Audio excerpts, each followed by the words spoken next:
Ang impeachment ay isang proseso na hindi lamang mag-aalis sa pwesto ng isang mataas na opisyal ng pamahalaan. Ito ay isang armas laban sa sinuman na hindi umaayon sa kagustuhan at mga interes ng mga kaaway sa politika. Ito ay apoy na hindi lamang nakapapasok, kundi may kakayahan na tupukin at sunugin hindi lamang ang isang bahay, kundi isang buong komunidad. Mapanganib ang impeachment sa kamay ng mga mapagsamantala. Inilalagay ang impeachment para protektahan ang taong bayan, hindi isakdal at hiyain ang kumakatawan sa kanila.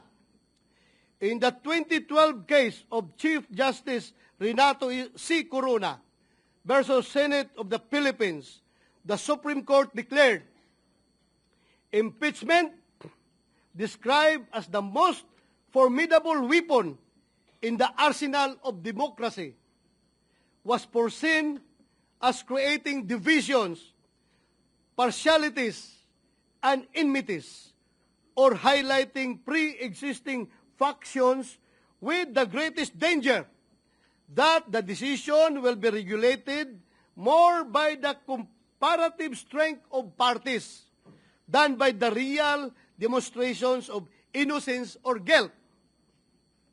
The House of Representatives, in transmitting the articles of impeachment to the Senate at the last hour and after refusing to act for over 2 months on 3 previously filed complaints pending with the House Secretary General, has instead placed the Senate in a tight and impaired position where any decision, action, or inaction on its part will be put into question.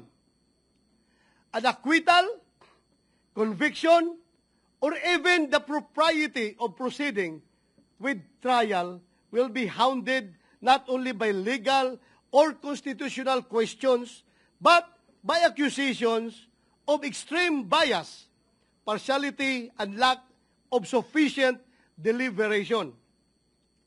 Lagi kong sinasabi, Mr. President, hindi ako abogado.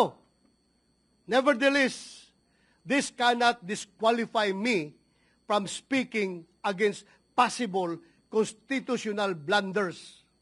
Hindi kailangan maging engineer para masabi ng isang tao na unlivable at hindi ligtas ang isang bahay o building.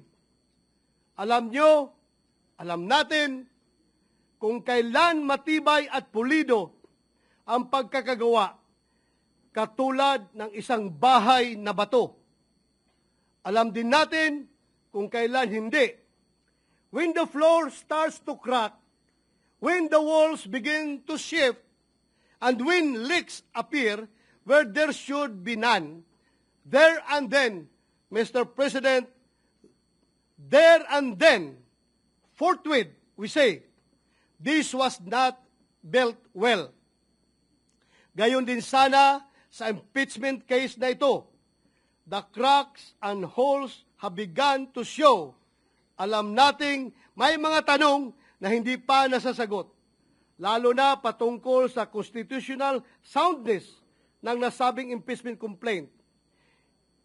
It is my humble opinion then, Mr. President, that with this knowledge must come swift and intelligent action. Kung gaano natin kabilis i-condemn at ipagiba ang mga strukturang hindi ginawa ng maayos, ganoon din dapat tayo kabilis umaksyon kung ang nalalagay sa alanganin ay ang ating konstitusyon.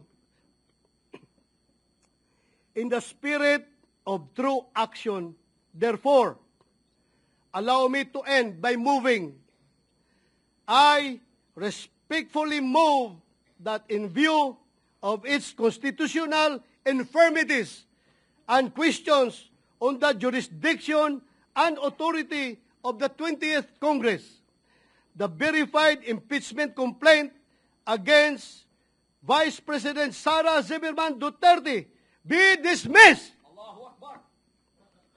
Mr. President, since I have still the floor, I would like to call Senator Bongo.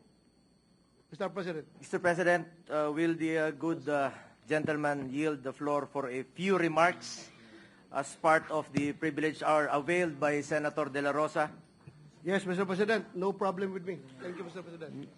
Mr. President, I agree with the speech of Senator Bato De La Rosa. Ang gusto nating kalabasan ng paglilitis na ito ay hustisya.